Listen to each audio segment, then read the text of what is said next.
సాక్షి paper editor Dhananjaya Reddy staff రిపోర్టర్లపై అక్రమంగా పెడుతున్న కేసును ఖండిస్తూ కలెక్టరేట్ ముందు జర్నలిస్టు సంఘాలు ప్రజా సంఘాలు ఆందోళన చేశారు.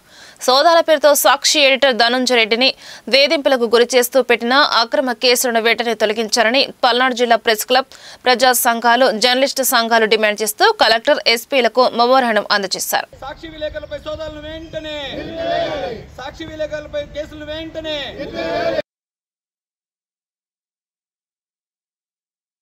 జర్నలిస్టులపై దాడులను అరికట్టాలి. గత 4 రోజులుగా సాక్షి ఎడిటర్ ధనంజయ రెడ్డి గారి మీద స్టాఫ్ రిపోర్టర్ల మీద అక్రమ కేసులు పెట్టి ఆ సంస్థల మీద సోదాల పేరుతోటి నోటీసులు అందజేయాలనే పేరుతో కలుగజేస్తున్న వేధింపులు ఇబ్బందులను వెంటనే ఆపి ప్రజాస్వామ్య పరిరక్షణకి పాటుపడాలని పత్రికా స్వేచ్ఛను కాపాడాలని ఇందు మూలంగా నరసరావుపేట ప్రెస్ క్లబ్ పల్నాడు జిల్లా ప్రెస్ క్లబ్ తరఫున కోరుతున్నాం. నరసరావుపేట ప్రెస్ క్లబ్తో పాటు ఏపీయూడబ్ల్యూజే ఇతర జర్నలిస్టు సంఘాలు సిపిఐ అట్లాగే మిగిలిన ఎంఐఎం ప్రజా సంఘాలు అందరితో కలుపుకొని ఈరోజు జిల్లా గౌరవ కలెక్టర్ గారికి గౌరవ ఎస్పీ గారికి జర్నలిస్టుల తరపున ఒక రిప్రజెంటేషను ఇవ్వడం జరిగింది.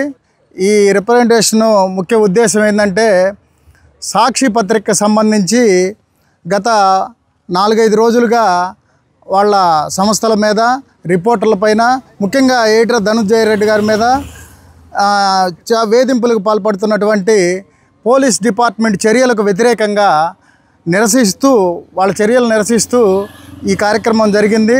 సాక్షి రిపోర్టర్ల మీద అదేవిధంగా సాక్షి టీవీ రిపోర్టర్ల మీద కూడా అక్రమ కేసులు పెట్టారు.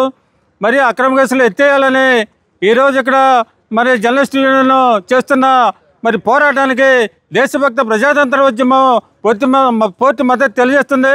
పత్రికా స్వేచ్ఛని కాపాడాలని అట్లాగే సాక్షి పేపర్ని దాని మీద కూడా జరిగినటువంటి దాడుల మొత్తాన్ని కూడా ఖండిస్తూ సిపిఐగా మేము ఆ యొక్క ప్రభుత్వాల్ని అడుగుతూ ఉన్నాం. ఈ దాడులను ఆపాలా, అంతేకాకుండా పత్రికా స్వేచ్ఛను కాపాడాలని చెప్పేసి సిపిఐగా మేము డిమాండ్ చేస్తూ ఉన్నాం.